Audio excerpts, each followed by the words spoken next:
Kissing the Billionaire Stranger. Written by Ad Sessa. Edited by Amihan. Talaga ate? Ako ang napili na maging daycare teacher sa barangay poblasyon? Hindi makapaniwala na bulalas ni Mara sa kanyang kapatid na kausap sa cellphone. Oo, kaya bumalik ka na rito sa San Nicolas para makapag-umpisa ka na daw. Sige ate, uuwi ako agad. Dapat nandito ka na bago mag-Lunes dahil ayon dito sa sulat na dumating mula sa munisipyo para sa'yo. Sa Lunes ka magre-report. Oo ate, linggo nandyan ako. Siguraduhin mo lang Mara dahil ito na ang sagot sa pangarap mo na makapagturo. Magiging ganap ka ng teacher. Huwag mo sayangin ang opportunity. Alalahanin mo, madami kayong nakapila para sa trabahong to. Oras na hindi ka dumating, tiyak na pila-pila ang papalit sa'yo sa waiting list ng aplikante sa munisipyo para maging daycare teacher. Oo ate, huwag ka mag-alala. Hindi ko talaga sasayangin ang swerte na yan. Mabuti naman. Sige, ibababa ko na to at umiiyak na tong pamangkin mo. Sige ate, salamat. Nang ibaba ni Mara ang cellphone matapos patayin ng kanyang ate Maricar ang linya, ay halos magtatalon siya sa sobrang kasiyahan. Hindi na kasi siya umaasa na makakapagturo pa. Halos 2 taon na kasi siyang naghihintay na tawagan siya ng MSWD o Municipal Social Welfare and Development Office, simula nang ipasa niya ang resume niya at mga requirements. Anong meron, Bes? Bakit ang saya mo? Usisa sa kanya na kaibigang si Sandra na kagagaling lang sa public CR. Nasa mall silang magkaibigan dahil parehas nilang day off sa araw na yon. Nagtatrabaho sila ni Sandra sa isang cafe. Parehas silang service crew. Yun lang ang trabaho na naswertehan niya noong dumating siya sa Maynila, higit 1 taon na ang nakararaan. At dahil mahirap maghanap ng trabaho ngayon kahit may diploma siya, ay pinagtsatsagaan na lamang niya. Bes, tinawagan ako ni ate. At sinabi niya may dumating na appointment letter sa bahay galing sa MSWDO para sa akin. Sinasabi raw na kailangan ko mag-report sa Lunes dahil magsisimula na raw ako na magturo sa isang daycare. Nag-early retire na daw yata ang isang daycare teacher doon, kaya ako ang papalit. Dahil yung mga unang kinuha na kasama ko sa waiting list nasa abroad na, at ang iba naman ay may ibang rason kaya hindi nakapag-report. Ay bongga! Sa wakas matutupad mo ng pangarap mong trabaho simula bata ka pa, Bes. Hindi lamang siya ang tuwang-tuwa, kundi pati na rin si Sandra. Hawak kamay sila na nagtatalon at nagtitili. Nagluha pa ang kaibigan para sa kanya sa sobrang kagalakan dahil batid nito noon pa man kung gaano niya kagusto na makapagturo. So, kung ganun ay magre-resign ka na pala sa Cafe Esperanza? Determinadong tumango si Mara. Kailangan matupad ko ang pangarap ko, Bes. Gusto ko pa rin maranasan na magturo sa mga bata. Isa pa, siguro naman sasapat na ang magiging sahod ko doon dahil hindi na ako mangungupahan. Oo naman, mas mura pa ang bilihin doon, hindi tulad dito sa Maynila. Kahit naman ako, kung may oportunidad ay uuwi na rin ako sa probinsya natin. Abay, ang hirap na makipagsiksikan dito sa Maynila, no? Huwag ka mag-alala, Bes. Hahanapan kita doon ng magandang trabaho. Ay, Bet, sige, para doon na rin ako. Asahan ko yun, ha? Oo naman. Muli silang nagyakapan na magkaibigan. Tara Bes, libre kita. Kain tayo ng masarap. Anyaya ni Mara bago pa sila magpagkamalang baliw doon sa mall. Gusto kong uminom. Inom na lang kaya tayo. Paggabi na rin naman. Ay, sige Bes. Inom na lang pala tayo dahil kapag daycare teacher na ako, iiwasan ko ng uminom. Bait-baitan na ako dun sa probinsya. Dapat huwaran na guro ako para sa mga bata. Di tara na. Shot puno na. Excited na sabi ni Sandra at hinila na siya sa paborito nilang resto bar. Hindi nagtagal ay parehas na silang parang mas loka-loka dahil sa alak na nainom nila. Hindi naman sila nagpakalasing. Naging sapat na sa kanila na tipsy sila. Subalit animoy nag-times 10 na ang kakulitan nila. Mas tawa pa sila ng tawa nang lumabas sila sa resto bar. Mamimiss nga lang kita kapag umuwi ka na, Bes. Pagdadrama ni Sandra nang naglalakad sila sa kalsada. Ako din naman. Huwag ka mag-alala dahil kapag may time ako, luluwas ako rito para makipag-inuman sa'yo. Promise yan ha? Promise. Magkaakbay nilang ipinagpatuloy ang paglalakad pa uwi. Susuray-suray na nagkukulitan sila. Hanggang sa natigilan sila dahil may sweet na magkasintahan sila na nakasalubong. Parehas silang nainggit. Sana all. Mahinang naibigkas ni Mara. Nakasunod pa rin ang tingin niya sa magkasintahan kahit lumampas na sila sa mga ito at palayo na. Grabe, Uuwi na ako sa probinsya pero wala man lang ako naging jowa dito sa Maynila. Pangit ba ako, Bes? Paano hindi ka magkakajowa? Hindi mo naman pinapansin ng mga nagkakagusto sa'yo. Sino mga nagkakagusto sa akin, Sandra? Si Rupert sa cafe na nuknukan ng pagkababaero? O yung customer natin na halata namang may asawa na? O yung manager ng restaurant na katabi ng cafe na ang yabang-yabang? Nakangiwing napailing-iling si Mara. Magpapakatandang dalaga na lang ako kung sila lang din naman ang magiging jowa ko. Madami pa, hindi lang sila. Pihikan ka naman kasi masyado. Napagkakamalan ka tuloy, suplada. Ganon? Madami sila? Bakit hindi ko man lang napansin ang isa sa kanila? Kasi nga, alam nila yung suplada ka nga, kaya nagdadalawang isip na i-approach ka. Napakamot sa pisngi si Mara.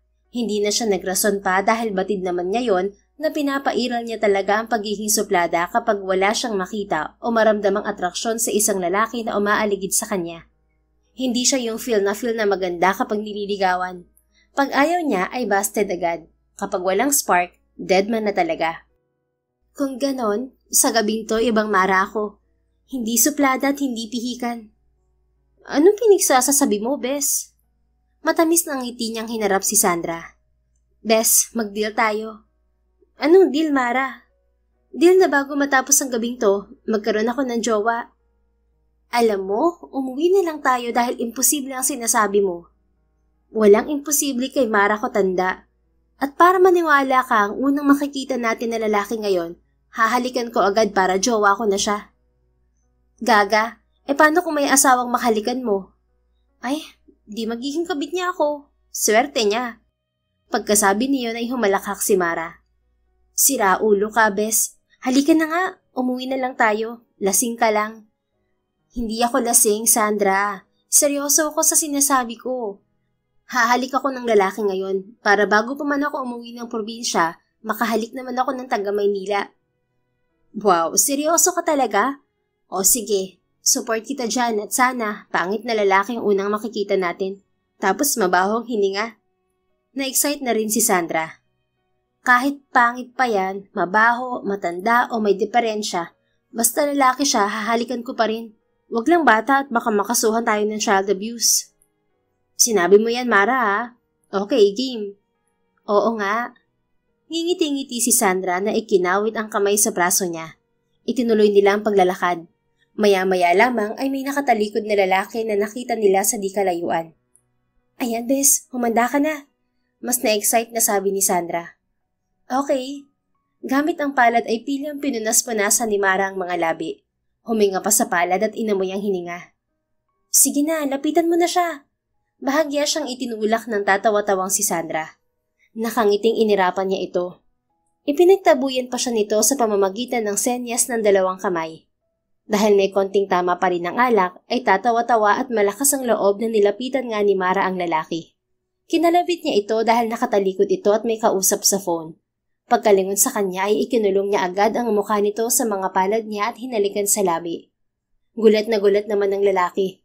Natuod sa kinatatayuan habang magkalapat ang mga labi nila. Nakamulagat ito hanggang sa pinakawalan ito ng babae. Nakangiti si Mara nang tingnan niya ang mukha ng lalaking hinalikan. Unti-unti nga lang nabura ang ngiti niya nang makita kung gaano ito kagwapo. Agad siyang nabato-balani sa perpektong mukha nito. Mestizo ito, matangos ang ilong, nangungusap ang mga mata, at mapupula ang mga labing manipis.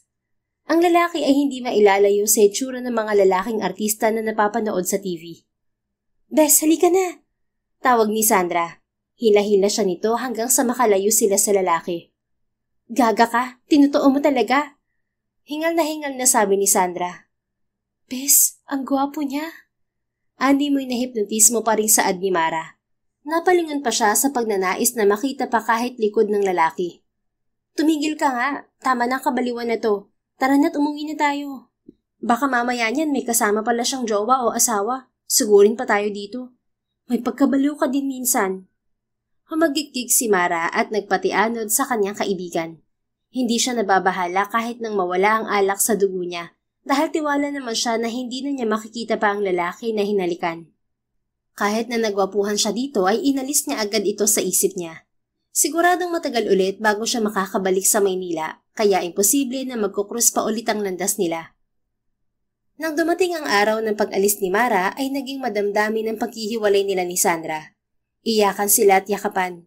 Nangako na hindi kakalimutan ng isa't isa bago siya sumakay ng taxi na maghahatid sa kanya patungong terminal ng provincial bus. Agad na lumarga ang bus na sinasakyan niya, kaya saktong 5 oras ay nakauwi siya sa San Nicolas. "Nay, ate!" Sigaw niya nang bumaba siya sa tricycle. Agarang nagsilabasan ng kanyang pamilya nang marinig ang boses niya, kasama na ang bayaw at pamangkin niya. Madamdami ng kanilang muling pagkikita. Madami silang kwentuhan na umabot hanggang gabi. Pero kahit pagod sa biyahe at tsikahan, ay nakangiti pa rin si Mara na nakatulog kinagabihan. Ngayong kasama na niya ang pamilya niya ay mas excited siya na tuparin ang pangarap niya na makapagturo at maging ganap na guro. Kinabukasan ay wala siyang sinayang na sandali. Nagtungo agad siya sa Municipal Social Welfare and Development Office dala ang mga dokumento na hinihingi sa kanya. Ipinasa niya ang mga yon at kinausap ang isang MSWDO focal person. Pumirma na rin siya ng contract, inorient at in-explain sa kanya ang kanyang gagawing duty bilang bagong miyembro ng Child Development Worker o simpleng daycare teacher. "Mag-uumpisa na ako sa Lunes, Nay." Magandang balita ni Mara nang makauwi sa bahay nila. "Masaya ako para sa iyo, anak." "Thank you, Nay." Maluwag niyang niyakap ang ina. "Masayang-masaya rin po ako dahil makakasama ko na po ulit kayo. Matutupad ko na ang pangarap ko na hindi malayo sa inyo." Ganyan talaga kapag mabait kang tao. Kahit matagal ay tutuparin at tutuparin ng may kapalang hiling mo. Huwag kang magbabago lalo na at mga bata ang tuturuan mo. Maging mabait ka at mapagpasensya sa kanila. "Siyempre naman po, Nay. Lahat ng dadaan sa akin ng mga bata, ituturing ko pong parang mga anak ko." "Tama yan. Ngayon pa lang ay proud na ako sa iyo, Mara." "Salamat po, Nay." Nagyakapan silang mag-ina. Nakangiti lang naman ang kanyang ate Maricar na nakatingin sa kanila habang pinapakain ng anak nito sa may sala. Nang mapatingin siya rito ay nag-thumbs up ito sa kanya. Kinalunesan, nagpunta si Mara sa opisina ng kapitan ng barangay poblasyon at ipinakita ang kanyang assignment order. Kasama ang ilang barangay officials ay sinamahan siya doon sa daycare center o sa bagong tawag na Child Development Center. "Magandang umaga po sa inyo lahat, parents. Gusto ko pong ipakilala sa inyo ang bagong guro na siyang hawak sa ating daycare center. Siya po ang papalit kay Teacher Regina." Pakilala ni Kapitan Jojo sa kanya sa mga parents. "Ipinakikilala ko sa inyo lahat si Teacher Mara Cotanda. Simula ngayon, siya na ang magiging kasama ng inyong mga anak sa araw-araw." Sa isang tango ng nakangiting kapitan ay lumapit si Mara at nagpakilala. "Magandang umaga po. Ako po si Teacher Mara. Taga dito rin po ako sa San Nicolas. Ipinanganak at nakatira sa Barangay Suyo po. Pero kahit bago ako rito sa barangay niyo na poblasyon, sisikapin ko pong makilala ang bawat bata at gagabayan sila hindi lang sa pag-aaral, kundi pati sa magandang asal. Sana po ay magtulungan tayo para mas maging masaya at ligtas ang daycare center natin." "Welcome po, Teacher Mara. Huwag po kayong mag-alala. Susuportahan po namin kayo. Sana maging masaya ang mga anak namin sa klase niyo." "Salamat po." Magalang na yumukod si Mara sa lahat. Palakpakan naman ng mga magulang. Ngiting-ngiti si Mara hindi lang sa mga parents, pati na rin sa mga bata. Napupuno ang kanyang puso dahil sa mainit na pagtanggap sa kanya. "Hello po, Teacher Mara. Ako po si Belle. Isa po akong BHW o Barangay Health Worker. Inassign po ako ni Kap na tumulong po dito sa daycare center. Kapag may kailangan po kayo, sabihin niyo lang sa akin." Maya-maya ay kusang pakilala ng isang babae na sa tingin ni Mara ay kaedad lang niya. "Nice meeting you, Belle. Sana maging magkaibigan tayo." "Oo naman." Nagnitian sila. Hindi pa man ay parang close na silang dalawa. "Parating na raw si Mr. Mendizabal. Salubungin natin." Sabi sa kanila ng kapitan. Nagpatiuna ito ng lakad palabas sa gate ng daycare center. "Sino si Mr. Mendizabal?" Tanong ni Mara kay Belle habang nakasunod dito. Siya ang anak ng mag-asawang may-ari ng Zabal Grocery at ang Zabal Private Hospital dun sa bayan. Lagi silang nagdo-donate dito sa barangay ng mga kailangan dito. Nag-aral at nag-stay daw siya sa Maynila pero nang makapag-asawa, umuwi na dito sa barangay poblasyon. Siya na ngayon ang nagmamay-ari ng mga bagong provincial bus na Mendy's Transit Bus. "Ah, kaya pala may nakita ako nung umuwi ako ng mga bagong bus." Oo, bumabiyahe din sila pa Maynila pero mas marami yata ang pa-Baguio at Pangasinan. Ang galing naman. Pero bakit siya nandito? Magdodonate? Hindi, daycare student din kasi dito ang anak niya. Kaya dadalo din siya sa meeting ngayon para makilala ka din na bagong teacher. Kahit kasi mayaman sila at busy, tinitiyak pa rin nilang nakakadalo sa mga ganitong patawag ni Kapitan. Mayaman sila pero bakit dito sa public niya pinasok ang anak niya? Dating homeschooled nung 2 at 3 years old pa lang ang anak niya. Pero dahil kailangan ni Nika na makisalamuha sa mga kapwa niya bata, ipinasok siya dito ni Mr. Mendizabal. May kondisyon kasi ang bata, speech mutism daw. Bigla na lang siyang hindi daw nagsalita matapos nitong maaksidente at ng mami nito. Nakita yata daw ng bata kung paano nalagutan ng hininga ang mami nito sa aksidente mismo. Gising daw kasi si Nika nang makita ang mga rescuer ng ina at nakatingin lang daw to sa mami nito na wala ng buhay. Mula raw noon, hindi na nagsalita ang bata. At ang ipinayo daw kay Mr. Mendizabal ay dapat mapaligiran si Nika ng mga kapwa bata para maengganyo ulit itong magsalita. Ah, ganun pala. Kawawa naman pala si Nika. Kinilabutan at naaawa sa bata na saad ni Mara. Natigil ang pag-uusap nila nang lingunin sila ni Kapitan Jojo. Sinenyasan sila na tumahimik. Maya-maya ay pumarada ang 2 kotseng itim sa harapan ng daycare center. Bumaba muna roon ang 2 lalaki na mukhang mga bodyguard. Sumunod ang mag-amang si Mr. Mendizabal at Nika. Mas nilawakan ni Mara ang kanyang pagkakangiti. Subalit otomatiko yung nabura nang makita niya ang mukha ni Mr. Mendizabal. Ikaw? Anya na hindi makapaniwala. Napakunot noon naman si Mr. Mendizabal nang makilala rin siya. Magkakilala kayo, Teacher Mara? Tanong ni Kapitan Jojo. Hindi. Yes, Kap. Nakilala ko siya sa Maynila. Ani Mr. Mendizabal. Nag-umpisa ng mahiya si Mara nang maalala niya ang ginawa niyang paghalik dito. Diyos ko, totoo nga na ang liit ng mundo. Nagkita pa rin kami. Nakakaloka. Lihim na daing niya sa isipan habang napapangiwi at pinamumulahan ng mga pisngi. Mabuti kung ganun. Ang kapitan ng natuwa. Dahil Mr. Mendizabal, siya si Miss Mara Kutanda, ang ating bagong daycare teacher. Napilitang tumingin ulit si Mara sa lalaki. Nagkatinginan sila at ganoon na lamang ang kabog sa dibdib niya nang hindi man lang ito ngumiti sa kanya. Magandang umaga po. Ako po si Teacher Mara. Pakilala pa rin niya at inilahad ang isang kamay. Kahit hindi sabihin sa kanya ay alam niyang dapat niyang ituring na VIP ang lalaking bilyonaryo. Subalit mas kinabahan siya nang tingnan lang ni Mr. Mendizabal ang kamay niya. Naku po, galit ata. Bulong ni Mara sa sarili. Sa isip-isip niya ay sana hindi siya ipahiya nito. Na sana hindi nito idamay ang kanyang bagong trabaho dahil sa kanyang ginawang kalapastanganan dito sa Maynila. Welcome, Teacher Mara. Ako si Rowan Mendizabal. Laking pasalamat niya nang tanggapin din nito sa wakas ang kanyang kamay matapos ang ilang segundo. Nag-shake hands sila. Thank you, Mr. Mendizabal. Sana maturuan mo ng maayos ang aming mga anak na nag-uumpisa pa lamang mag-aral. Hindi lang sa mga aralin, kundi lalo na sa mabuting asal. Walang iniinom si Mara, pero nabilaukan siya. Natamaan siya sa huling sinabi ng lalaki. Alam niyang parinig yun sa kanya. Tipid naman ang umisi si Rowan. Lihim itong natutuwa sa nakikitang ekspresyon ni Mara. Sa loob-loob nito ay tama lang na mahiya ang babae.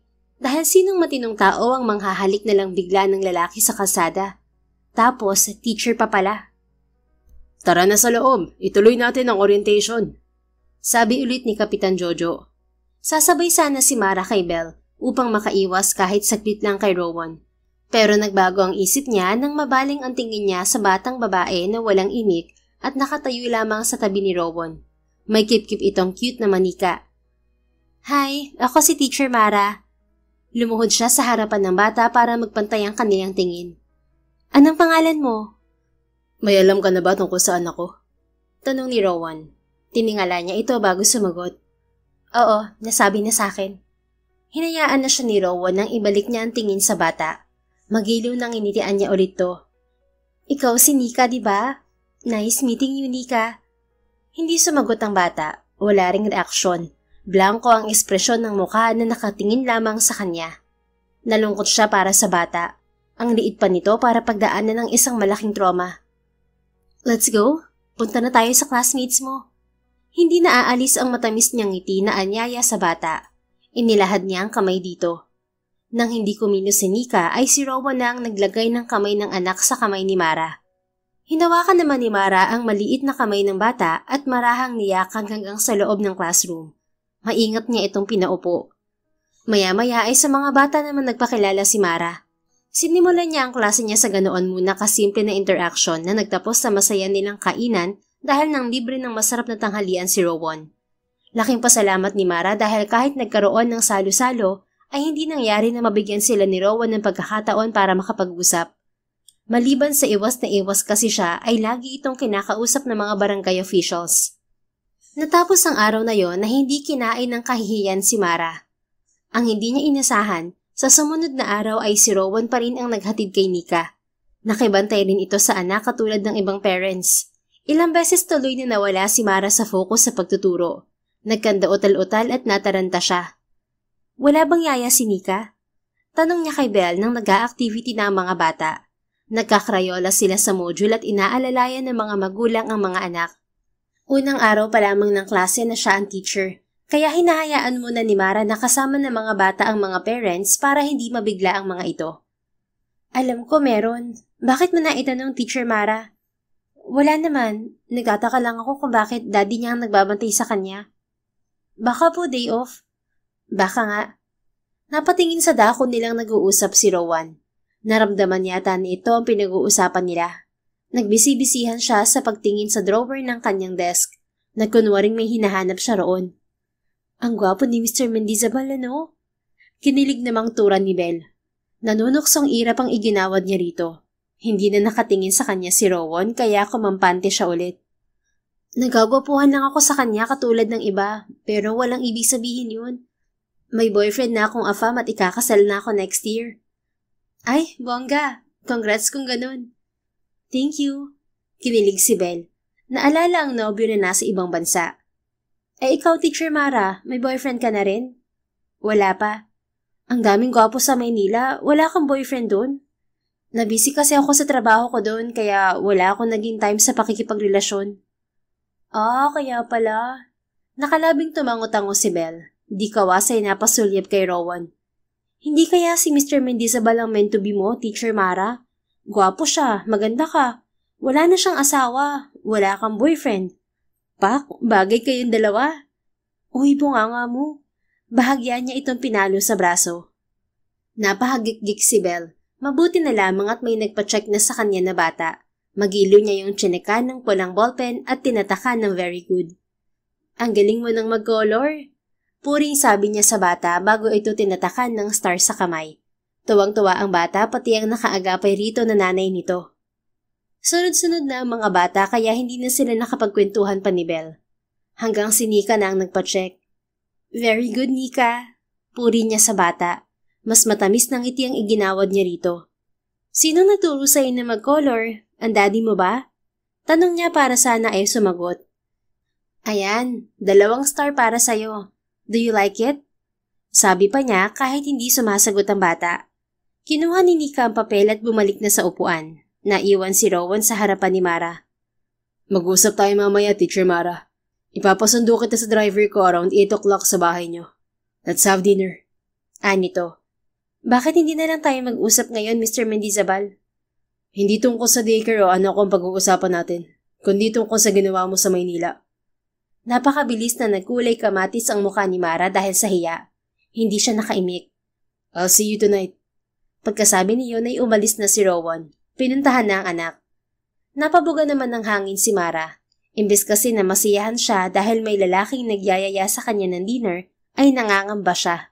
Feeling niya ibibitayin siya mamaya pati warik ni Rowan pagkatapos nilang kumain ng dinner. Huwag naman sana. Maasim ang mukhang hinagod ni Mara ang kanyang leeg. Nang matapos ang klase ng mga bata ay pinilit niyang iwaglit sa isipan ang sinabi ni Rowan. Nakapagdesisyon na siya. Hindi siya sasama kapag may darating nga mamaya na susundo sa kanya. Pagka-uwi niya sa bahay nila, inabala din niya ang sarili sa paggawa ng activity guide at learning materials para sa mga estudyante niya. Gumupit siya ng mga bilog-bilog sa iba't ibang colored paper para bukas ay ipapadikit niya yon sa mga bata. Natigil siya saglit nang maalala niya si Rowan. Napasulyap siya sa orasan. 7:30 na. Bahala siya. Hindi ko naman sinabi na sasama ako. Nakaingos niyang sabi at itinuloy ang ginagawang paggugupit. Gusto niyang magmatigas. Ngunit nang pumasok sa isip niya na baka may kakayahan si Rowan na ipatanggal siya sa bagong trabaho niya, ay biglang kumabog ang dibdib niya. Dahan-dahan niyang naibaba ang gunting at mas napaisip. Sige na nga, pupunta na. Wala naman siguro yung gagawin na masama sa akin. Sa huli ay tumayo na siya at napilitang magbihis. Inayos na niya ang sarili at nagbihis ng formal. Black trousers at white button-down shirt. Isiniksik niya sa isip niya na hindi date ang pupuntahan niya. Kaya dapat lang na magmukha pa rin siyang teacher sa katatagpuin niyang ama ng kanyang daycare student. Mara, may naghahanap sa'yo. Pasado 8:00 nang kumatok ang ate Maricar niya sa kanyang kwarto. Oo ate, lalabas na po. Tugon niya. Isa pang tingin niya sa sarili sa vanity mirror at lumabas na nga siya. Mr. Mendizabal? Laking gulat niya nang makita niya sa salas nila si Rowan. Akala ko ba'y driver mo susundo sa akin? May emergency sa kanila, kaya pinauwi ko na. Sana sinabi mo na lang kung saan tayo magkikita. Nag-abala ka pang pumunta dito. It's okay. So, pwede na ba tayong umalis? Oo, sige. Tumingin siya sa ate Maricar niya na nasa tabi lang para magpaalam. Aalis na kami ate. May pag-uusapan lang kami ni Mr. Mendizabal. Daddy siya ng isa sa estudyante ko. O sige, alis na. Huwag ka na magpaalam kay nanay dahil tulog na siya. At pwede rin huwag na kayo umuwi agad. Take your time. Manlalaki ka muna. May panunokso sa tinig na sabi ng kapatid. Ate? Joke lang. Sige na, alis na kayo. Hindi na itago ang kilig na pagtataboy pa sa kanila ni Maricar. Palibhasa ay noon pa siya nito hinahanapan ng boyfriend. Gusto niya itong itama pero nahihiya na siya kay Rowan. Niyakag na niya ito palabas ng bahay. Tuloy-tuloy sila nang sakay sa kotse at lumarga na. Sa isang dampa seafood grill restaurant sila napadpad. Umupo sila sa table for 2. Si Rowan ang nag-order. Nang dumating ang mga pagkain ay napanganga si Mara sa mga malalaking sugpo, lalo na sa king crab. Muntik na niyang makalimutan na may kasama siya nang mag-umpisa silang kumain. May dumi ka sa bibig. Naalala lamang niya ang kasalo na si Rowan nang sabihin nito yon at ilapit nito ang table napkin sa kanyang bibig. Pinunasan nito ang kanyang kalat sa gilid ng labi. Thank you at sorry kung amesi kong kumain. Sakto kasi mga favorite ko ang mga in-order mo. I'm glad you like the food, Mara. Saad ni Rowan. Napatanga siya saglit dahil napansin niyang pangalan na lamang niya ang itinawag nito sa kanya. Hindi na Teacher Mara. Gusto mo order pa ako ng iba pang putahe? Hindi na, okay na to. Ang dami na nga nito eh. Baka hindi natin maubos. Okay. Nagngitian sila at kumain ulit. Pwede ba akong magtanong, Mara? Pambabasag ni Rowan sa katahimikan. Ano yun? Bakit mo ko hinalikan ng gabing yun? Nagkanda ubo-ubo si Mara. Kinilangan pa niyang uminom ng tubig. Inabutan naman siya ni Rowan. Ayos ka lang ba? Sorry kung nabigla kita. Habang pinapakalma ang sarili ay kinampay ni Mara ang kamay. Pagkatapos ay tumikim siya ng ilang ulit at saka bumuntong hininga. Hindi naman ako nabigla ng as in. Actually, sa mga nakaraang araw ay inaasahan ko na naitatanong mo yun sa akin. Nahiya lang ako ulit sa'yo kaya naubo ako. Ganun ba? Pero bakit ka naman mahihiya? Nakakahiya naman talaga yung ginawa ko. Ang laki kong baliw nung gabing yun. Hindi ko alam kung anong nakain ko at bakit ko nagawa yun. Ang sigurado lang ako, nakainom ako nun ng konti. Tama nga ako. Nagawa mo lang yun dahil sa alak. Oo, ganun na nga. Maniwala ka, hindi ko magagawa yun kung hindi ako nakainom. Okay, naniniwala naman ako. Pero sana hindi mo na yun uulitin sa iba at baka ikapahamak mo. Hindi na talaga. Namumula ang mukha na napakagatlabi si Mara. Ang totoo pa katuwaan lang namin yun ng kaibigan ko sa Maynila. Nakakahiya mang aminin, hindi pa kasi ako nagkakajowa. Kaya naging trip naming magkaibigan na bago ako bumalik dito sa San Nicolas, may mahalikan akong lalaki sa gabing yun. Kako hindi naman na kami magkikita pa ng lalaki na mahahalikan ko. At sakto na ikaw ang unang lalaki nakita ko. Kaya ikaw ang hinalikan ko. Ang kaso makikita pala tayo ulit. Ang liit talaga ng mundo. Bahagyang natawa si Rowan. Malas mo pala sana kung ibang lalaki ako. Buti na lang at ako nahalikan mo. Oo nga eh. Dalawa na sila na mahinang natawa. Kain ka pa, Mara. Sige, buti na lang hindi ako diet. Ngumiti na lamang si Rowan. Si Mara naman ay kumain na ulit. Ang bigat sa dibdib niya na dala-dala kanina ay unti-unti nang nalusaw. Maya-maya ay tumunog ang cellphone ni Rowan. Sinagot nito agad yon sa harapan niya. Hello, Yaya. Magandang gabi po, sir, at sorry po sa istorbo. Tumawag po ako para sabihin na hindi pa ako makakabalik dyan. Hindi pa kasi gumagaling ang aking anak. Ayos lang. Alagaan mo mabuti ang anak mo. Salamat po, sir. Natapos din agad ang pag-uusap ng Yaya at ni Rowan. Sorry, ang Yaya kasi yun ng anak ko kaya sinagot ko. Paumanhin nito matapos ibulsa ang cellphone. Kaya ako naghahatid sundo muna sa anak ko sa school dahil wala ang Yaya niya. Okay. Maganda din yun kahit paano dahil nagkakaroon kayo ng time at bonding na mag-ama. Tipid na ngumiti si Rowan. Pagpasensyahan mo na pala kung mahirap kunin ang atensyon ng anak ko dahil sa kondisyon niya. Siyempre ayos lang yun. Mabuti nga't ipinasok mo siya sa klase ko kahit na public lang. Pinahanga mo ako doon. Huwag ka mag-alala. Gagawin ko lahat para matulungan siya. Salamat, Mara. Ipinapatherapy mo naman siya, hindi ba? Oo. Nadala ko na siya sa development pediatrician at child psychologist. Tuwing Lunes, may pumupunta naman sa bahay para sa speech therapy niya. Lahat ay ginagawa ko para hindi siya matakot muli na magsalita. Sa tingin mo, ano kaya nangyari bago siya ma-rescue at bakit ayaw na niyang magsalita? Wala akong idea eh. Ang naiisip lang namin pati ng doktor ay sobrang nashock siya na makita niyang duguan ng mami niya noon. Siguro sobra siyang natakot. Nalungkot si Mara. Baka nga, ang bata pa kasi niya para makakita ng ganong tagpo. Tapos ang mami pa niya mismo. Kawawang Nika. Sana malagpasan niya tuwagan. Yun ang lagi kong pinagdarasal. May mga gabi din kasi na kapag tulog siya, bigla na lang siyang magigising at iiyak. Napapanaginipan niya siguro si Lorette. Lorette? Oo, siya ang asawa ko, ang mami niya. Tumango-tango si Mara. Sa isip-isip niya ay ang ganda ng pangalan ng asawa ni Rowan. Siguro ang ganda-ganda rin ito noong nabubuhay pa. Rowan, what if lagi ko kayang samahan si Nika kapag weekends? What do you mean, Mara? Hindi ba wala pa naman ang yaya niya? What if ako munang bahala sa kanya kapag Sabado at Linggo para mapalapit siya sa akin at magtiwala? Napag-aralan ko kasi yun bilang teacher, na iba pa rin ang pangangalaga ng doktor o mga espesyalista sa taong totoong kaklose ng mga tao na may sakit. Iba pa rin yung bond o yung samahan. Basta ganun, mahirap ipaliwanag eh. Kukunin mo loob ng anak ko hindi bilang teacher niya, kundi bilang kaibigan niya o malapit na kasama sa bahay at kakilala. Ganun ba? Oo, ganun nga. At kapag makukuha ko ng loob niya ay magtitiwala siya sa akin. Maiinganyo na siyang magsalita. Napaisip si Rowan. Titig na titig sa kanya.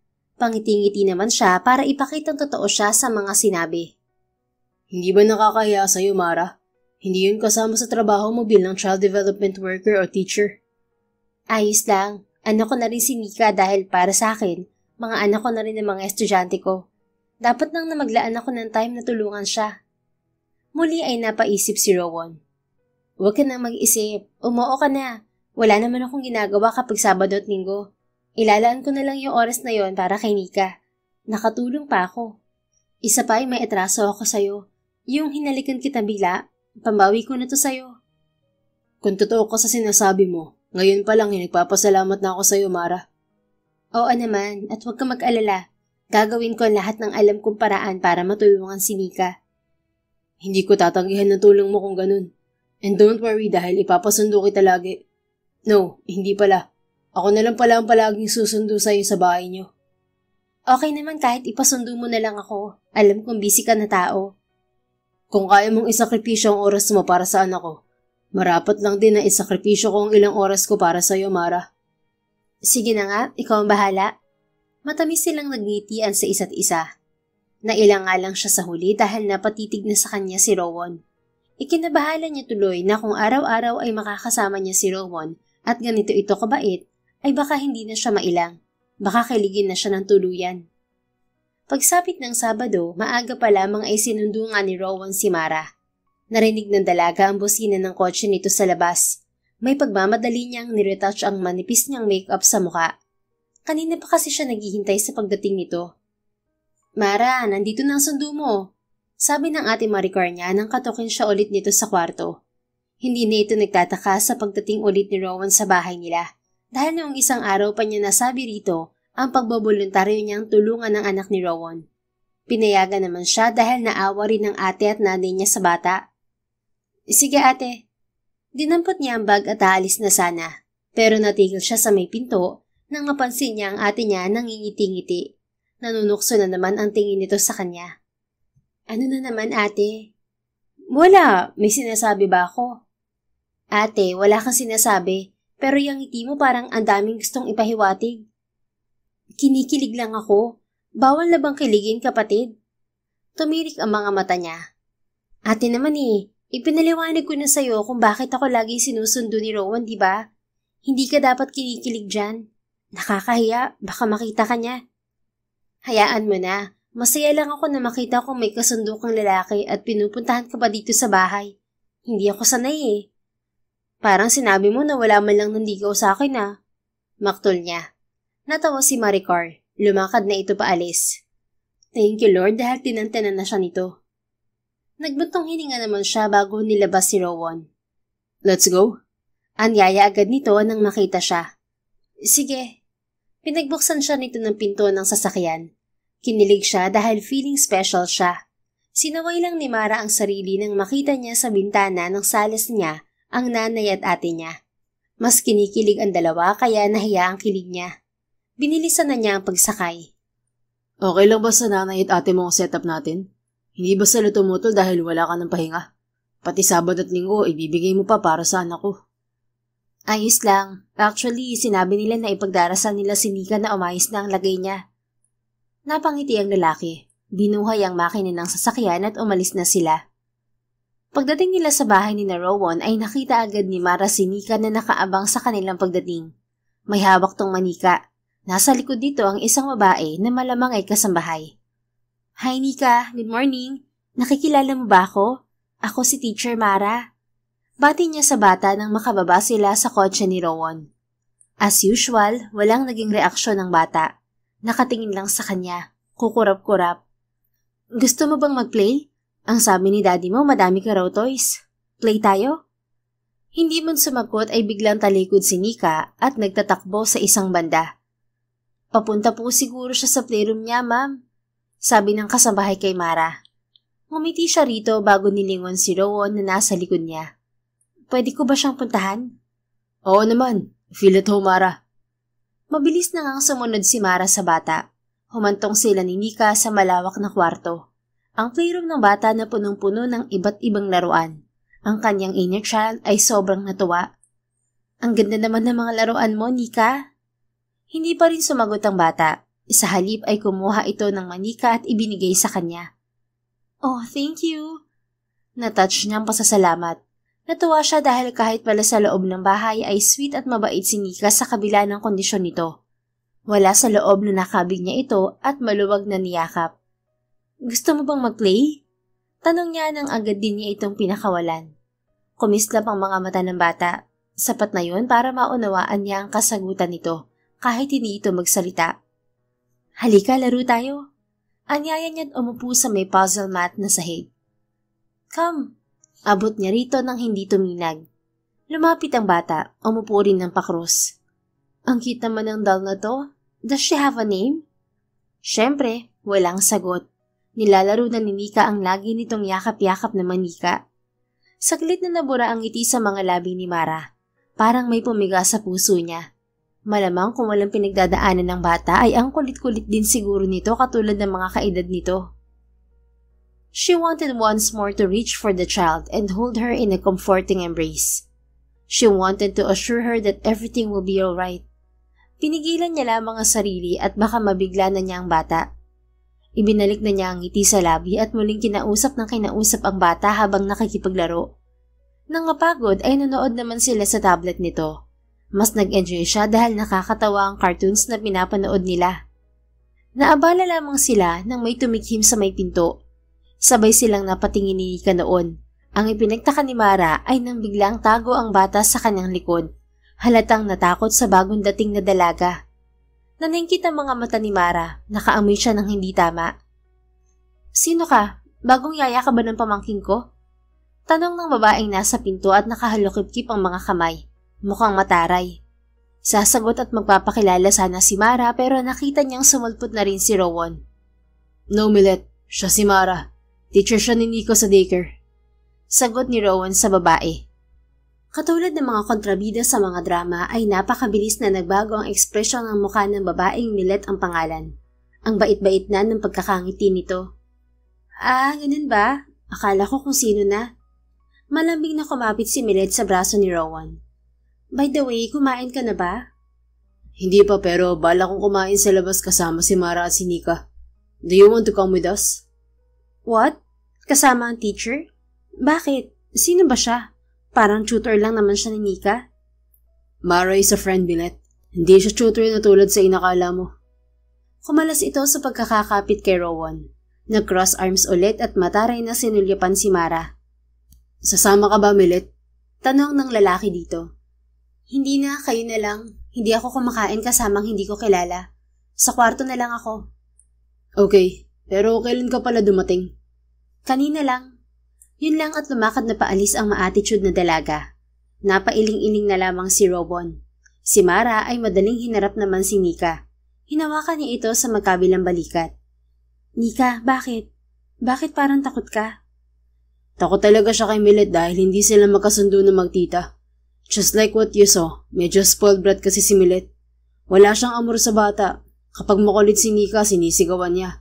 At pag naglalambing sa kanya o gustong makipaglaro sa kanya, pinagtatabuyan niya ang anak ko. Minsan tuloy nasaktan siya. Ganyan na tuloy si Nika na malayo na rin ang loob sa kanya at takot. Ah, kaya pala. Inayos-ayos ni Mara ang buhok ni Nika. Nginitian. Ayos na. Wala na siya kaya huwag ka nang matakot ha. Napayuko lamang ang bata. Tara, kumain tayo sa labas. Halika na, Nika anak. Anyaya naman ni Rowan. Inilahad ng kamay sa anak. Inabot agad yun ng bata at naglakad na sila palabas. Napapabuntong hininga si Mara na sumunod sa mag-ama. Hindi niya inakala na may ganoong tita na walang amor sa pamangkin. Hindi niya alam kung bakit lumingon siya sa likod.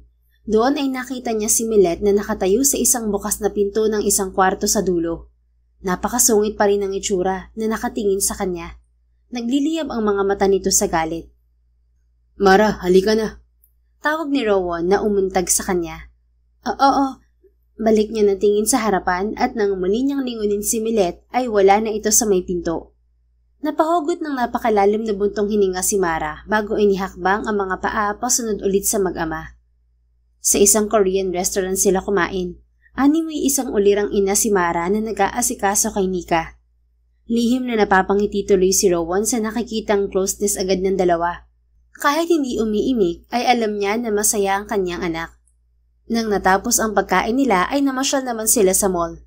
Maliit lang ang mall sa San Nicolas pero nag-enjoy ulit si Mara at Nika. Hawak kamay ang dalawa na naglalakad. Nakasunod lang sa kanila si Rowan dahil busy na ito sa cellphone. Oops, no cellphone allowed. Inagaw ni Mara ang cellphone nang mapansin yon. Pero magdadahilan sana si Rowan na mahalaga ang mga tumatawag at tinatawagan niya. Pero sinimangutan ito ni Mara, kaya napakamot na lamang to sa ulo. Nag-gets na nito na kailangan nilang mag-focus kay Nika. Hindi na nga humawak pa ng cellphone si Rowan. Naging mas masaya ang kanilang pamamasyal. Pagod na pagod tuloy sila nang umuwi. Si Nika ay tulog na sa kandungan ni Mara sa may backseat. Salamat sa paghatid, at lalong salamat dito sa pinamili mo para sa akin. Sabi ni Mara nang pumarada ang kotse ni Rowan sa tapat ng kanilang bahay. Masalamat sa iyo dahil nag-enjoy si Nika. Bihira lang mangyari yan sa kanya. Matamis nang umiti si Mara. No worries. Sasanayin natin siya na laging masaya. Sige na, alis na kayo at gabi na. Ingat kayo. Dahan-dahan sa pagmamaneho. Okay. Good night, Mara. Good night. Kumaway si Mara nang umalis na ang sasakyan. Inihatid niya ang mag-ama ng tanaw hanggang sa hindi na niya makita ang buntot ng kotse. Masaya ka. Nagulat siya nang biglang bumungad ang nanunuksong boses ng kanyang ate Maricar. Nakangiting inirapan niya ito. Saan kayo galing? Nag-date kayo, no? Hindi, ipinasya lang namin si Nika. Paraan namin yun para mapalapit sa akin ng bata. So, family date pala. Ate? Asus, o siya, ilak mo ang gate kapatid ah. Nagtatawa si Maricar na iniwan na siya. Nauna nang pumasok sa kanilang bahay. Napailing na lamang siya sa kakulitan nito. Ganoon ulit ang ginawa ni Mara kinabukasan. Tiniyak niya na nag-e-enjoy si Nika habang kasama siya. Binisahan niya ito ng libro, sinamahan na manood ng mga pambatang palabas sa Netflix at kung ano-ano pa. Wala si Rowan dahil may dapat daw itong asikasuhin sa opisina nito kahit linggo. Si Millet ang naroon din sa mansyon pero hindi na lang niya pinapansin. Subalit hindi na niya talaga ito naiwasan nang hinarang siya nito sa hallway nang ikukuha niya sana si Nika ng merienda. Anong plano mo sa bahay na to? Plano ba mong palitan ng ate Lorette ko? Ha? Hindi kita maintindihan. Pues ipapaliwanag ko sa'yo. Ang bahay na to ay meron ng Reyna at yun ay ang ate Lorette ko. Kahit na wala na siya, hindi mo siya mapapalitan. Hindi ako makakapayag na ikaw lamang ang papalit sa kanya. Millet, nagkakamali ka ng inaakala mo sa akin. Nandito lang ako para kay Nika. Gusto ko siyang tulungan na malampasan niya ang trauma para makapagsalita na siya ulit.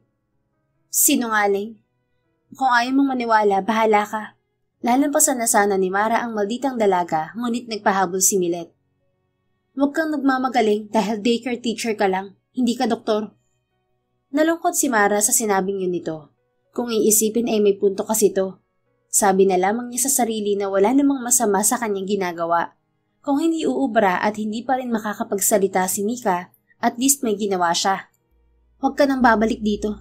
Pampasikip ka lang sa bahay na to. Huling sabi sa kanya ni Millet bago siya tinantanan.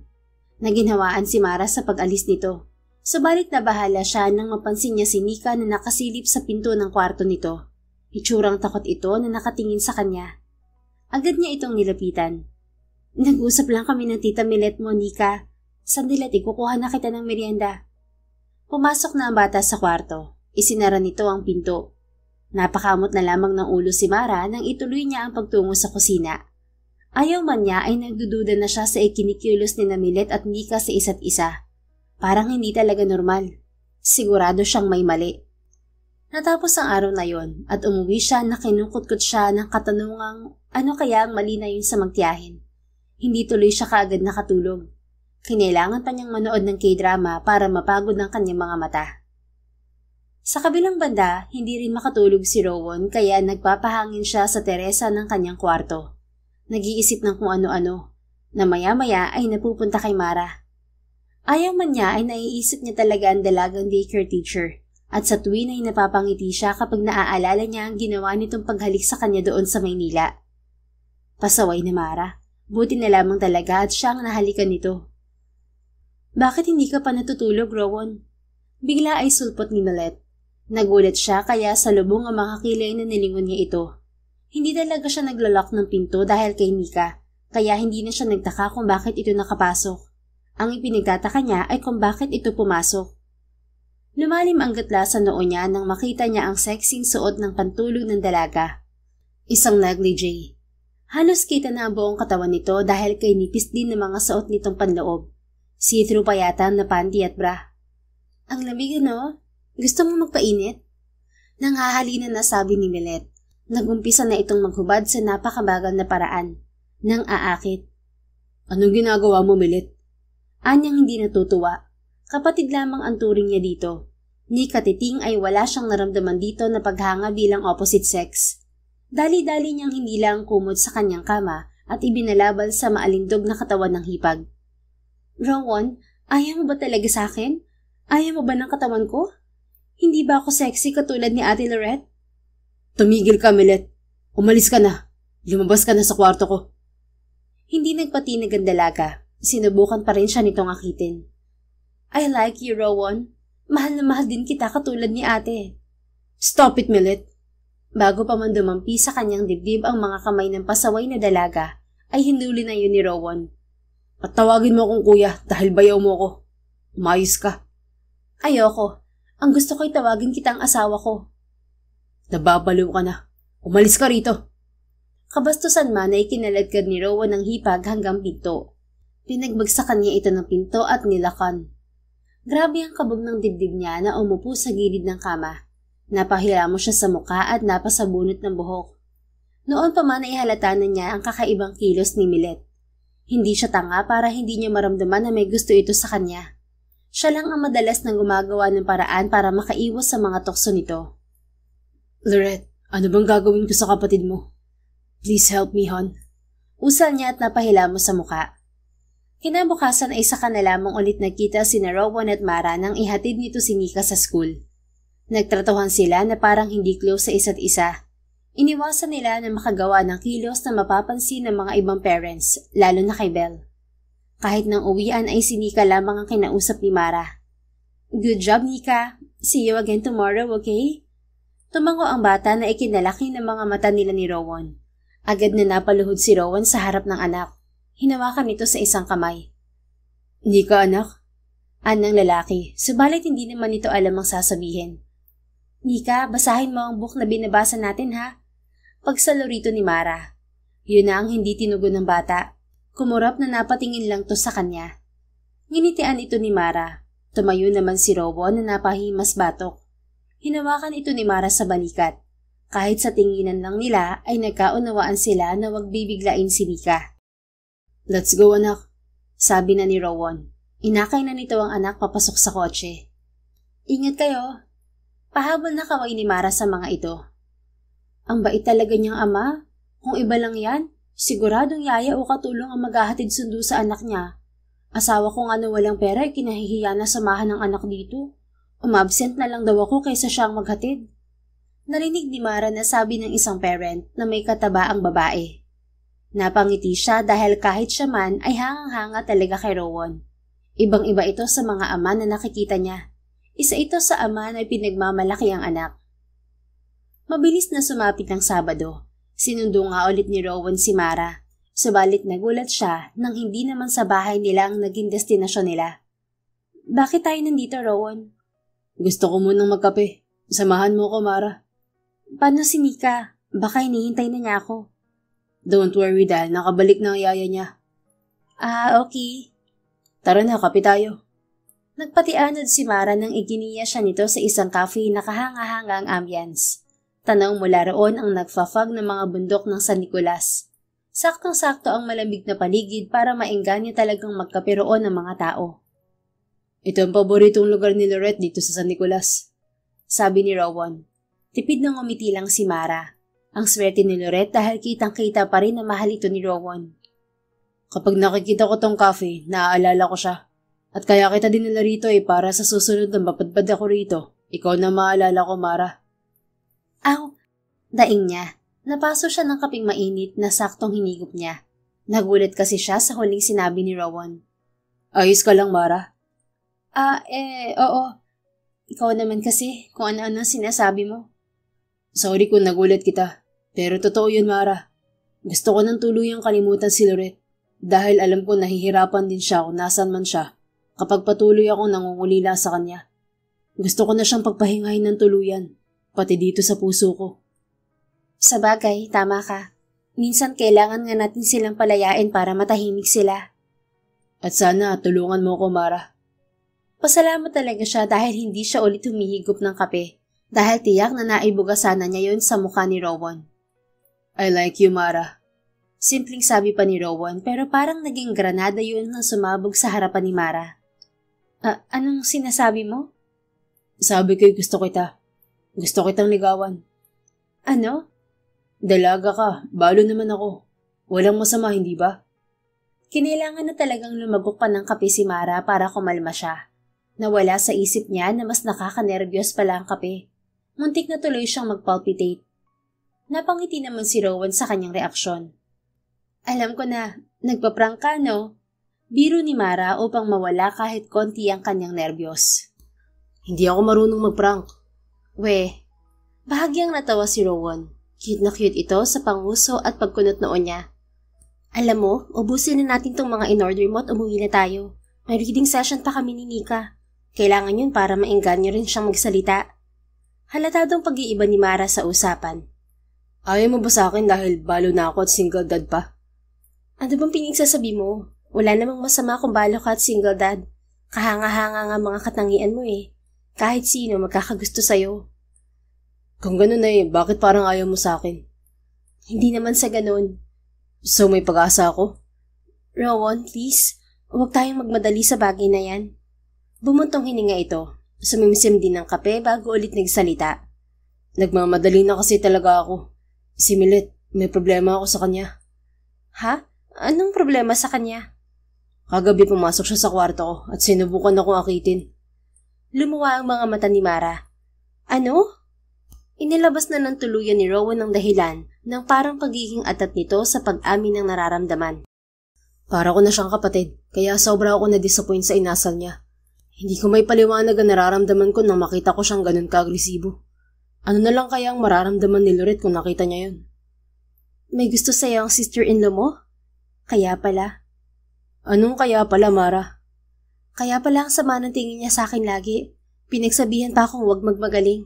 Nagseselos pala siya. Oh God, hindi pwedeng magselos siya dahil para na kami magkapatid. Baka ikaw lang ang nag-iisip niyon. Dahil siya ang iniisip niya ay pwede niyang palitan ng kapatid niya sa puso mo. Ang gusto niya maging asawa mo rin siya.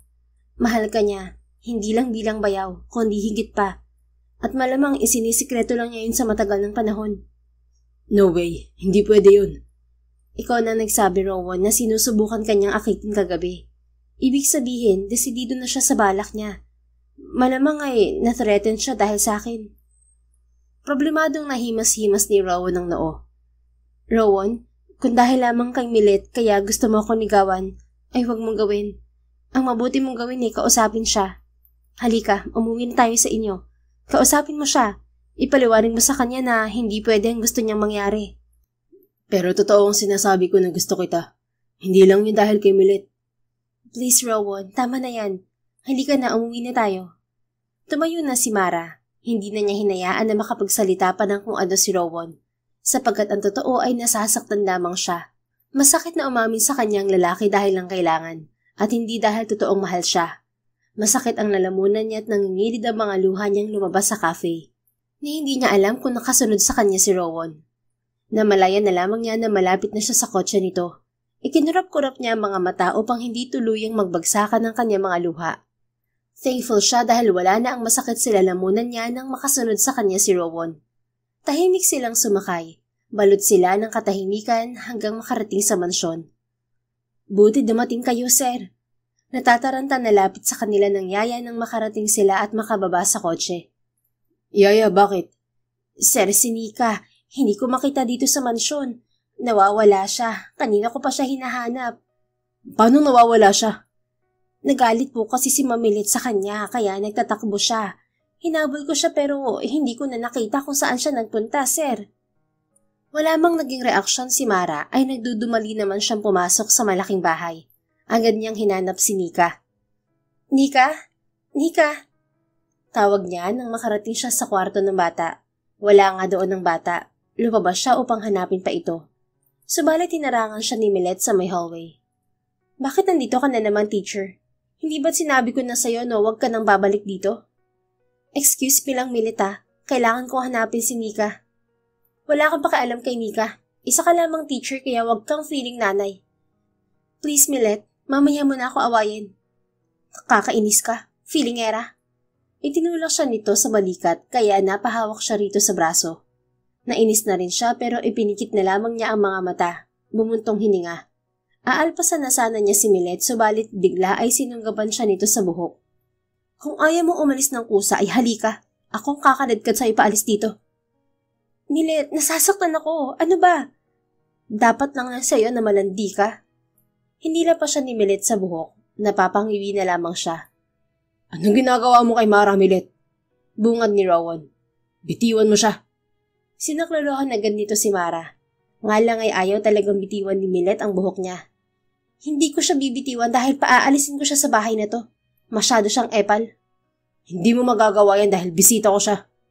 Bisita? O babae mo? Ipagpapalit mo ang ate Lorette ko sa babaeng yan?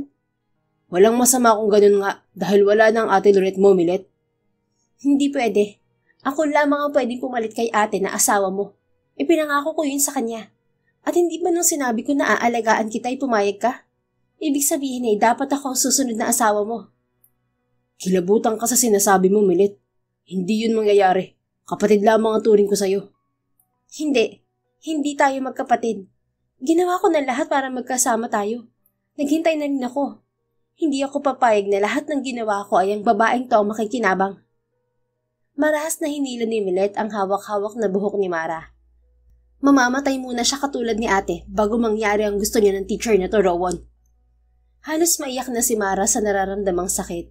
Pakiramdam niya matatanggal na ang mga buhok niya sa anit. Bitiwan mo siya, Milet. Walang katuturan na pinagsasasabi mo. Hindi. Sabing bitiwan mo siya. Wala lang siya si Rowan kundi gamitin ang lakas nito. Nahirapan man ay inihiwalay nito si Milet kay Mara kahit nasasaktan na rin nito si Milet. Itinulak nito ang hipag ng magtagumpay at prinotektahan naman dito sa likod nito si Mara. Isa kang taksi, Rowan. Pinaasa mo ako sa wala. Umiiyak na sumbat ni Milet. Kahit kailan na hindi kita pinaasa, Milet. Kapatid lang ang turing ko sa'yo. Mahal kita bilang sister-in-law ko. Yun lang. Hindi nahihigit pa yun katulad ng iniisip mo. At dahil sa inaasal mo, ang mabuti pa siguro umalis ka na sa pamamahay na to. Ayoko nang bigyan ka pa ng chance na gawin ulit ang ginawa mo kagabi. Patawarin ako ng ate Loret mo pero ito ang makakabuti para sa'yo. Ayoko nang makita ang pagbumuka mo. Umalis ka na rito at mabuting wag nang bumalik. Hindi na nakapagsalita pa si Milet. Let's go, Mara. Hanapin na natin si Nika. Hinawakan ni Rowan ang kamay ni Mara at hinila. Walang angal na nagpatianad siya sa lalaki. Parang ang harsh naman yung papalayasin mo si Milet, Rowan.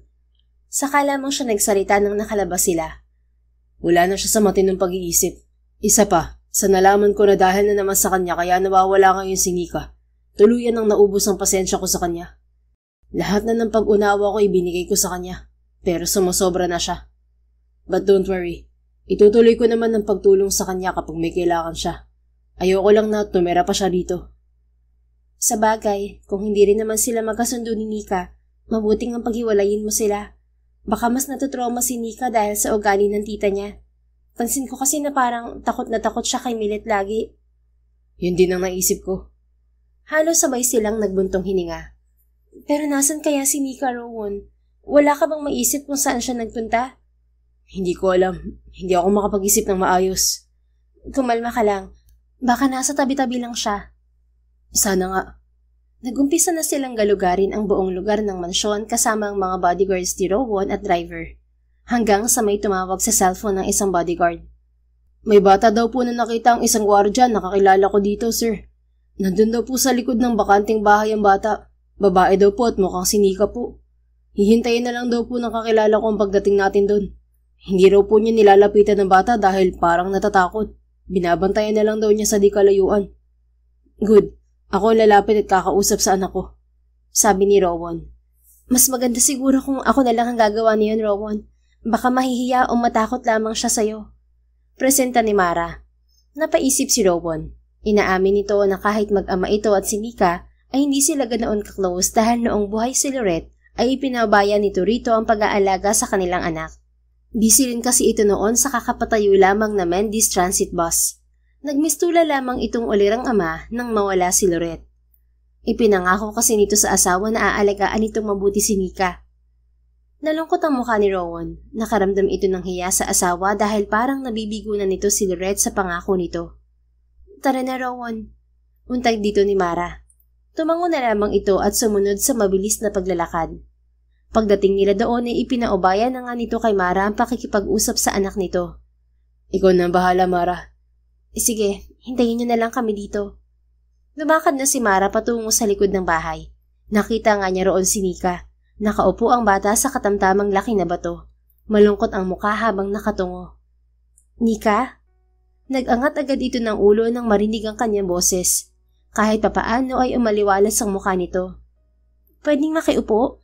Tumango ito. Ayos ka lang? Opo. Hirap man ay himalang naisatinig yun ng bata. Nalaki ang mga mata ni Mara. Gayunman, hindi niya pinahalata ang sobrang kasiyahan. Tipid lang siyang ngumiti. Mabuti naman at okay ka lang. Nag-aalala na kami sa'yo dahil kanina ka pa namin hinahanap. Bakit ka ba nandito? Anong nangyari? Galit na naman po kasi si Tita Milet. Natatakot po ako sa kanya. Nabubulol na sagot ng bata. Lihim siyang natuwa sa mahaba na nitong salita, kaya tinuloy-tuloy pa niya ang pakikipag-usap kay Nika. Bakit? Dahil ba sinungitan ka na naman ng tita mo? Nakapout na umiling ang bata. Pero yun ang sabi ng yaya mo. Teka, sinasaktan ka rin ba ng tita mo? Gusto mong isumbong natin siya sa daddy mo? Hindi po. Pero sabi niya isasaktan daw din niya ako. Tulad ng ginawa niya kay mami kapag bad girl ako. Hindi daw ako pwedeng magsalita kundi puputulin niya ang dila ko po. Kaya po hindi ako nagsasalita na. Nalukot na talaga ang mukha ni Mara. Ibig mong sabihin kaya ka hindi nagsasalita dahil pinagbantaan ka niya? Opo. Kinailangan magbuga ng hangin ni Mara sapagkat kinikilabutan na siya sa naaanalisa niya ukol sa sinasabi ng bata. Ibig sabihin ay wala pala talaga itong sakit. Napilitan lang sundin ng tiyahin. Halika, umuwi na tayo. At huwag kang matatakot. Huwag kang matakot magsalita dahil nandito ako. Poprotektahan kita. Hindi ka niya masasaktan. Ako ang bahala kaya sabihin mo lahat ng gusto mong sabihin sa daddy mo. Ipoprotect ka rin niya, okay? Dalawa na kaming magpoprotect sa'yo. Nangingilid ang mga luha na tumingin sa kanya ang bata. Awang-awa naman niya itong niyakap. Diyos ko, ano itong ginawa mo sa bata, Milet? At lalong anong ginawa mo sa sarili mong kapatid? Ang sama mo. Nagtatagis ang bagang nasabi niya sa isip. Walang duda, may kinalaman si Milet sa pagkamatay ni Lorette. Kailangan itong malaman ni Rowan. Okay lang kayo? Sulpot bigla ni Rowan. Hindi na ito nakatiis na sundan sila. Pinakawalan ni Mara sa yakap ang bata at tiningnan sa mata habang hawak ang isang kamay nito. Nika, para sa mami mo, sabihin mo sa daddy mo ang totoo. Sabihin mo nakita mo. Huwag kang matakot. Magtiwala ka sa kanya. Walang makakapanakit sa iyo kapag alam ng daddy mo ang totoo. Sabi ko naman sa iyo ipoprotect ka namin, di ba? Nanansyang tumitig muna ang bata kay Mara. Maya-maya ay tumingin ito kay Rowan. Daddy? Napamulagat si Rowan. Nakakapagsalita ka na, anak? Oo, Rowan. Nagbalik na ang boses niya. Kumpirma ni Mara. Thank God. Sa labis na kasiyahan ay mahigpit nitong niyakap ang anak. Sorry, anak. Sorry kung wala ako noon. Sorry kung nangyari yun sa inyo ng mami mo. But don't worry. Sisiguraduhin ko na hindi na mauulit yun. Sisiguraduhin ko lagi ang kaligtasan mo, anak. Daddy, si Tita Milet, kasama din namin po siya noon. Parehas na ani mo'y binalot ng kilabot ang buong katauhan ni Mara at Rowan sa narinig. Totoo ba ang sinasabi mo, anak? Opo, nag-away po sila ni Mami. Nagdikit ang mga ngipin ni Rowan. Rowan, mamaya na. Alam ko hindi ka na makapagpigil. Pero mas mainam na idaan mo sa maayos sa pakikipag-usap sa bata at walang galit na pinapakita. Feel din kita, okay? But we can wait. Mabilis at pabulong na sabi ni Mara dito bago pa man ito makapag-react ng bayolente. Naunawaan yun ni Rowan kaya kinalmanga nito ang sarili. Nakangiti na ulit siya nang kausapin ng anak. Nagtatampu-tampuhan na siya. Anong ginawa ni Tita Milet mo? Bakit niya siya kasama tapos ako hindi? Saka bakit sila nag-away ng mami mo noon? Sa kamalasan, parang naging pipi ulit si Nika. Nika, sagutin mo ako para alam kong gagawin ko, anak. Rowan, pagod na ang bata. Tara na, umuwi na muna tayo. Paniningit ulit ni Mara. Kinarga na niya si Nika at lumakad na sila paalis. Halos hindi naman na makontrol ni Rowan ang galit. Tumataas baba ang dibdib nito. Hindi ito makapaniwala sa inamin ng anak. Kasama daw ng mga ito noon si Milet pero hindi man lang sinabi yun ng hipag. Dali-daling dinukot ni Rowan ang cellphone. Tinawagan nito ang pulis na humawak noon sa kaso ng asawa. Pinapunta nito sa bahay nito ang mga pulis upang maimbestigahan si Milet. Wala pang 24 oras ay nagsidatingan na nga ang mga pulis.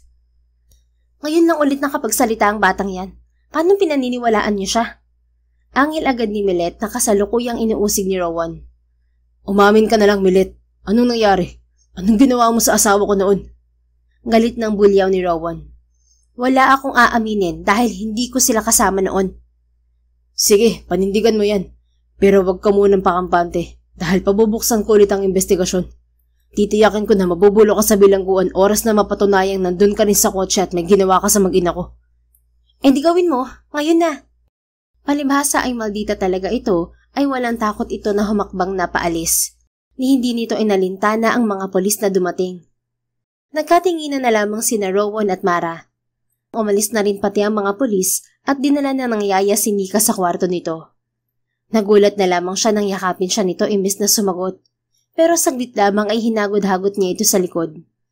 Maaayos din ang lahat. Malalaman din natin ang katotohanan. I know.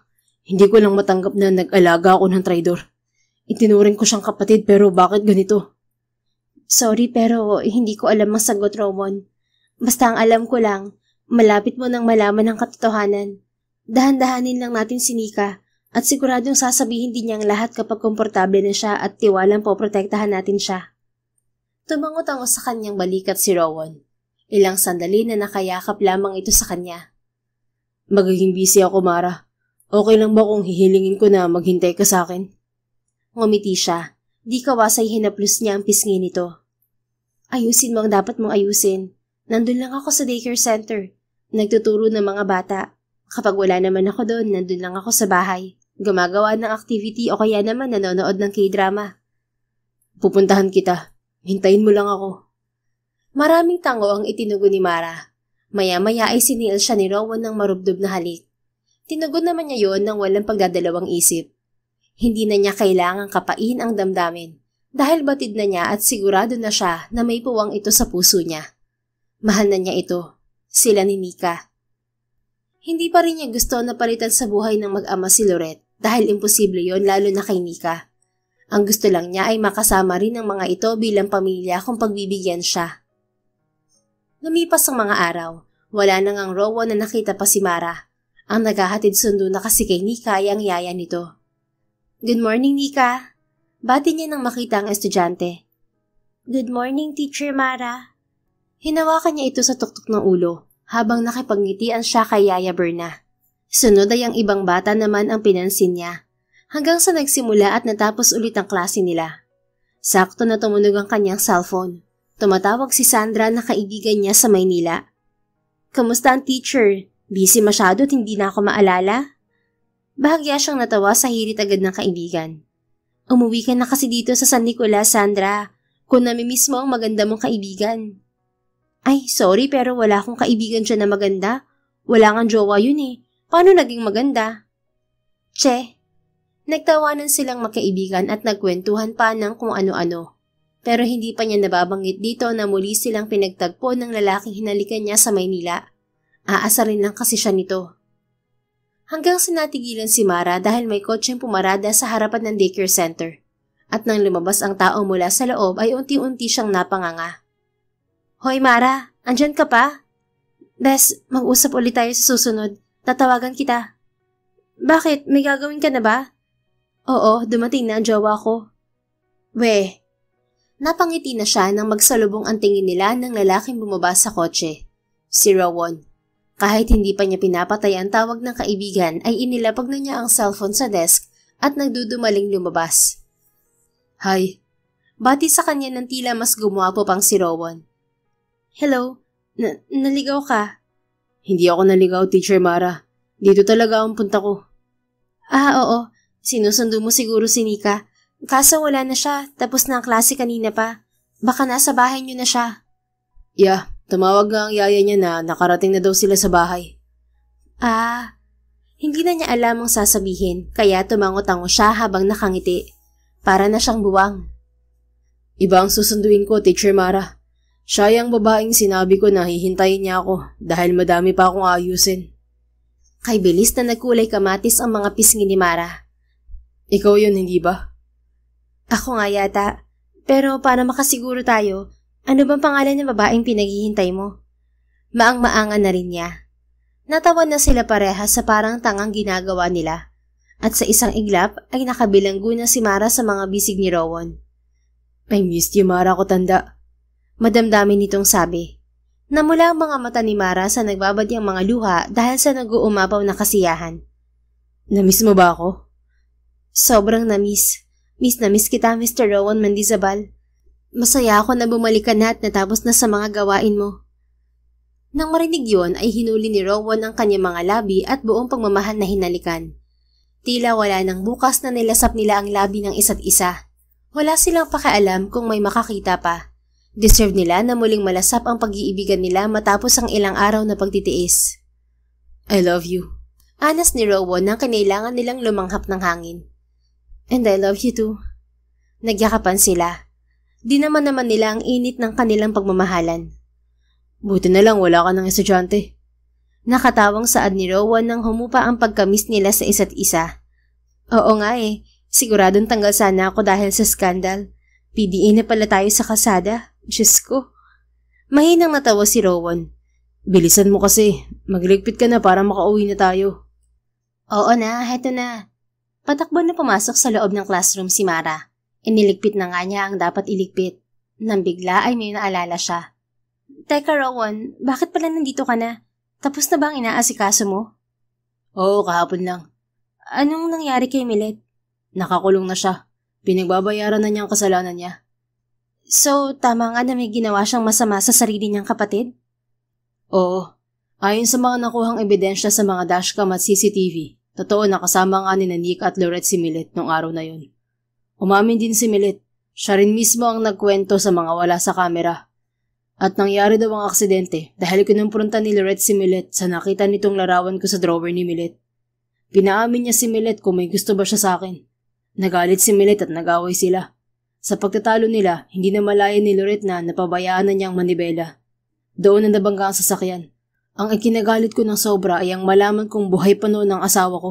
Pero sinaksak to ni Milet sa leeg gamit ang bubog ng salamin ng sasakyan. Kaya tuluyang binawian ng buhay ang ate niya. Kinilabutang napahimas-himas sa braso si Mara. Ibang klase palang tao si Milet. Ang sama niya. Pati kapatid niya aagawan niya ng asawa pala kung hindi pa siya nabuking ni Lorette. Tapos nagawa pa niyang patayin. Diyos ko, anong klaseng kapatid siya? Demonyo siya. Kung hindi dahil kay Nika, iisipin ko lang talaga na aksidente yun. Mabuti na lang talaga. Ever since ba sa inyo na siya nakatira? Wala siyang sariling bahay? May bahay sila sa Manila. Siya nang tumira doon nang mamatay ang mga magulang nila ni Lorette. Pero dahil mahal siya ng asawa ko, kinumkup na lang namin siya. At doon na pala nagsimula ang pagkagusto niya sa akin. Naiinggit daw siya sa ate niya dahil masaya sa piling ko. Gusto rin daw niya na maranasan na maging asawa ko. Noon pa pala baliw na siya sa'yo. Pero hindi mo yun nahalata. Nahahalata ako naman. The way she look at me kapag inaasikaso niya ako, lalo na nung namatay ang ate niya.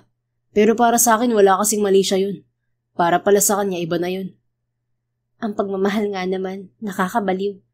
Pero paano wala si Milet sa sasakyan nung naaksidente sila Lorette? You mean, hinayaan lang niya si Nika ron habang injured din at binabantayan ng mami niya na walang buhay? Hindi siya napuruhan, kaya bago pa dumating ang tulong, nakaalis na daw siya. Kinuha niya ang memory card ng dashcam ng kotse, na akala ko noon ay hindi lang nailagay. Si Nika? Nang palabas si Milet ng kotse ay nakita niyang gising si Nika. Nakita lahat ni Nika ang ginawa nitong pananaksa kay Lorette, kaya tinakot niya ang anak ko. Sinabing hindi magsasalita, kundi pati siya'y papatayin nito. Natakot si Nika na humantong sa trauma at speech mutism. Na hindi naman dapat hahantong doon ng bata. Dahil ang totoo, gusto talaga niyang magsalita. Pero dahil tinakot siya ng tiyahin niya, kaya napilitan siyang manahimik na lang para sa kaligtasan niya. Tama ka. Masaya rin ako na nakakapagkwentuhan na kaming mag-ama ngayon. Umingi na ulit ang mansyon. Mabuti naman. Sa mga ginawa ni Milet, dapat tiyakin mo na pagbabayaran niya sa kulungan ng lahat. Dapat siyang mabulok dun. Yun ang gagawin ko. Nakakainis. Dapat pala pinatulan ko siya noon. Dapat pala hindi ako nagtimpi nung tinataray-tarayan niya ako. Dapat pala pinagsasampal ko siya para nakaganti ako kahit man lang para kay Nika. Napangiti si Rowan. Inakbayan siya nito para pakalmahin. Huwag ka nang ma-stress. Tapos na ang lahat. Ang gawin natin ay bumawi na lang kay Nika. Tulungan mo ko. Iparamdam natin ulit sa kanya na wala siyang dapat katakutan. Dahil katulad ni Lorette, mahal na mahal din natin siya. Tama ka. Sige, kakalimutan ko na si Milet. Ang iisipin ko na lang ay kung paano maging mommy niya. Mommy niya? O, di ba okay na tayo? Bumalik ka na. Pinuntahan mo na ako rito. Ibig sabihin, tapos na ang paghihintay ko. Hindi ba dapat liligawan muna kita? Hindi na, sayang lang ang oras. Nasa tamang edad na rin naman tayo. Papagalitan lang tayo ng ate at nanay ko if patatagalin pa natin to. Gusto ng mga yun maikasal na ako agad eh. Sige, tara at mamamanhika na ako sa inyo. Napahagalpak na talaga ng tawa si Rowan bago nito ulit hinuli ang mga labi ng babaeng pinakamamahal. Naging mabilis ang takbo ng kaso laban kay Millet dahil na rin sa pag-amin nito sa krimen. Nasentensyahan ito ng habang buhay na pagkakakulong. Kaya mas lalo silang napanatag para kay Mika. Hindi na nito matatakot pa ang bata kahit kailan. Nakamit din ng mag-ina ang hustisya. Buwan lang ang lumipas pero enough na yun to finally heal the wounds they've been carrying for years. Rowan and Mara got married in a simple but heartfelt ceremony. One that marked not just a new beginning, but a promise na hindi na sila muling mag-iisa. Present sa kasal nila ang kanilang mga mahal sa buhay. Napauwi rin sa probinsya ang kaibigan ni Mara na si Sandra na labis-labis ang kaligayahan para sa kanya. Dahil sa wakas, natagpuan na niya ang lalaking para sa kanya na ninakawan niya ng halik noon sa Maynila. Hindi ito makapaniwala na sila pala ni Rowan ng soulmate. Kung masaya ang bagong mag-asawa, mas masaya ang batang si Mika, na ngayon ay mas madaldal pa sa sinumang bata sa daycare. Natapos na ang katahimikan na dulot ng trauma at napalitan ito ng tawa, kulit at mga kwentong walang katapusan. At dumating pa ang isang regalo, isang baby girl na agad nilang minahal. Mas naging buo at masaya ang pamilya nila. Mas naging matatag ang pundasyon. Oo, minsan ay nagkaroon ng dilim sa paligid nila. Saan yun ang isang tiyaheng mapagkunwari at mapanakit. Pero sa dulo, nanaig pa rin ng liwanag. At ang liwanag na yun ay si Mara. She didn't come to replace what was lost. She came to complete what was missing. Napatunayan din nila na not everyone who's related to you is family. And sometimes, the best kind of love comes from those who choose you, even when they didn't have to. In the end, they all learned that home isn't just where you live. It's where you feel safe, seen, and loved. And finally, after everything, they were home. The end. Kung nagustuhan mo ang istoryang ito, please don't forget to like, comment, and share it with your friends. Your support really makes a difference. Thank you and see you sa ating next story. Keep safe and be blessed.